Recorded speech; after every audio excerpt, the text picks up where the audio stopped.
much battery life do I have left? I know my hair is wet, but now that I've come out of hibernation and have started to defrost, I just don't have time to spend drying my hair. I gotta go.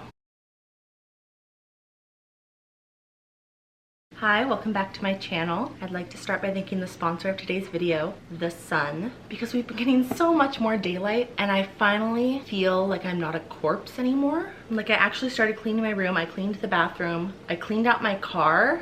The vitamin D and the longer hours of daylight are just doing all kinds of things for me. And once I finally woke up from the fog that is my life, that was my life, I realized tomorrow's March 31st, which means the first quarter of the year is over, and I have to check in with myself on how I've been doing.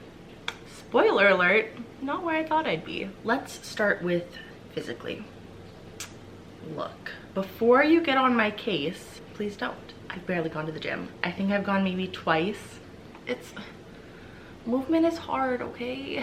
I haven't lost any weight, which means I'm not any closer to my goal of getting a breast reduction, because again, the surgeons won't operate unless my BMI is at 35 or below, and it's not. I haven't been eating well. I have been ordering food a lot, which has taken a toll on my body and also on my wallet. I can't remember if I put this in my 2025 goals video, but I wanted to pay off my credit card debt this year, and I was doing pretty good last year. Like I paid down like $2,000 worth of balance in 4 or 5 months, and then I did a balance transfer because it had a 0% in true APR, right? But then I racked that debt back up on the credit card that I was trying to pay down, and then as I was paying down the one that I did the balance transfer on, I started making purchases on it again. So I'm kind of a little bit back where I started. Not entirely, but I did undo a little bit of my progress there. So that's kind of a bummer. But I have been spending less money in general. I realize it might not seem like it based on what I just told you, but I swear that I have. I haven't been ordering online as much. I haven't been going to the store and just like buying random things. Really, my main vice right now is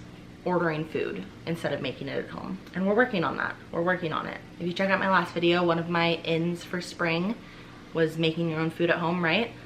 I have my sourdough discard bagels proofing over there. Don't know how they're gonna turn out. It's the first time I've made any kind of bread, but we're doing it. So the food ordering is a work in progress, both nutritionally and financially, but I've been saving a lot of money. So I have been putting aside enough money for my sinking funds, so car insurance. I've been setting aside money each month for toiletries, like non-monthly fun things that I do. So I get my hair done, stuff like that. I've been setting aside the cost for that from each paycheck, and then I have 10% of my paycheck going into my savings account that I haven't been touching. So it's not the end of the world. It could be better, but I feel like I've made a decent amount of progress, especially in saving money. Mentally, I have been not the best, and I've definitely had some like issues with my skin. Like this used to be much worse, but I got really bad hormonal acne on my jaw, and I think it was made worse because of the products I was using, because I think I broke down my skin barrier too much, and I definitely wasn't changing my like pillowcases as often as I needed to, so that made that worse.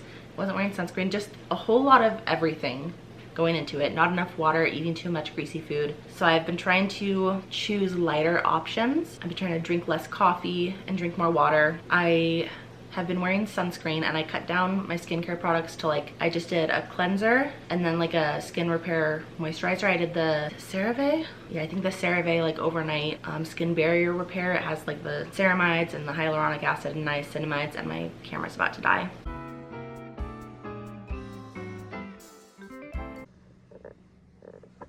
Okay, here's hoping you can see me. What was I talking about? Oh yeah.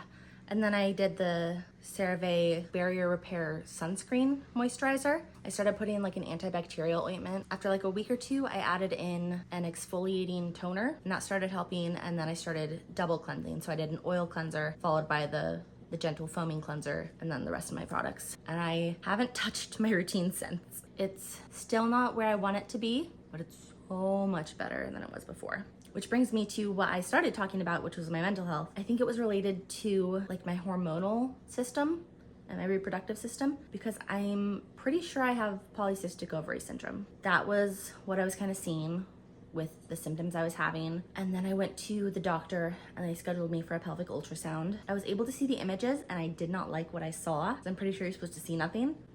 but I haven't been to like a gynecologist yet or anything like that to go over the scans and like check everything else. So yeah, it definitely was taking a toll on my mental health because it was just sucking all the energy out of me, and it just made my depression like so much worse. I've been holed up in my room for like months. I literally would come home, change in my sweatpants, and get in bed and turn on SVU, which we love SVU, but I was not interacting with anyone like socially. So that was rough. I also was traveling for work, and it was once a week, and it wasn't overnight or anything like that, but I still didn't enjoy doing it. I was helping out at another location because they were short-staffed and they were trying to train people, but in the meantime, they needed some help. And I mean, it was good for me because I got to see different clientele and like solve problems that I wouldn't normally see. And they paid me for my time and for my mileage. But that location, because it's so busy and because it's so large, like it's such a large space, I basically was with customers all day and didn't talk to any of my coworkers. And I realized after a couple weeks of doing that, that the social aspect of my job, like with my coworkers, is really important to me and something that I need. So I'm very grateful to not be doing that anymore. My job is getting better. I'm getting better at it. It's still not what I want to be doing for the rest of my life, but I do feel more confident, and that's taken a lot of the stress off of my mind. I've also had some really great opportunities to get like a bonus. So I'm very excited about putting that towards my debt, putting the money that I got from mileage for traveling towards my debt. As far as content creation goes, I'm doing better than I was last year, and I'm gonna take that as a win. I haven't posted as consistently as I wanted to, but I have been doing more than 0. Like, I don't think I've gone more than a week without posting on TikTok, and I don't think I've gone more than 3 or 4 weeks without posting on YouTube, and I'm gonna blame that on the depression. I feel like that is my right as a depressy Bessie, that some things just fall through the cracks and it's not my fault. So argue with yourself about it. That's how I feel. I do have a plan moving forward. As far as TikTok goes, I'm gonna make use of TikTok Studio and start scheduling my content, because I didn't like trying to film and then edit and keep it in my drafts and remember when it was supposed to go out. I like to just be able to do it all and have it set, and then I don't have to worry about it for the week. For YouTube, that's gonna require a little more diligence on my part, a little more effort and accountability, because I often will put things off. I'm like, oh, I have time later. Oh, I'll just do it later. But then I also need to work on chilling out about it, because I get in my head like, oh, no one's gonna watch this, no one's gonna like it. And like, first of all, who cares? But second of all, it's me stopping myself before I have a chance to get rejected, which I know is a problem that I'm working on. And so part of my action plan moving forward will be to not worry so much about being perfect. Like, I don't have to look amazing for filming. I'm literally filming in my living room, and I don't care what you see in the background, because the point is to do it. Like, you can't make improvements on something that doesn't exist, right? And it's not do or die, but I would like to be more proactive about meeting the goals that I set for myself. I know I wanted to read 100 books in 2025. I am behind schedule. I just couldn't really get into anything. Nothing could hold my attention. So I am gonna start that up again. I think I'm going to do physical books. First of all, because I have like a million of them. They just keep growing. But second of all, I think it will just go smoother for me if I have a physical book. I don't know why, but I have noticed that like when I'm struggling to get back into reading, a physical book is usually what will kickstart it again. I think that's just about everything I had to tell you for quarter 1. My takeaways are that I need to hold myself more accountable, and I think set smaller goals with a shorter timeline, because I think a lot of them are too abstract and have like an abstract deadline. So I think I'm gonna start setting goals like week by week. So like this week, I wanna go to the gym 3 times. I want to take lunch to work every day instead of buying lunch. I wanna read 1 book, like smaller, specific. I'm about to quote the SMART acronym. What is it? Specific, measurable. What is it? What's the A? I think R is realistic or related. Is A achievable? I don't think so.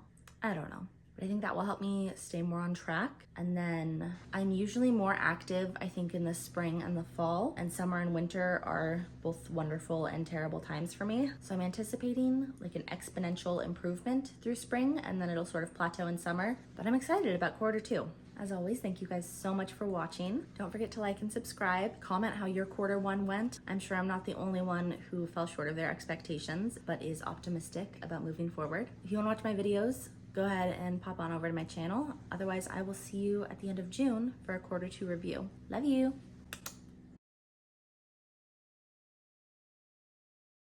Pause for iced coffee.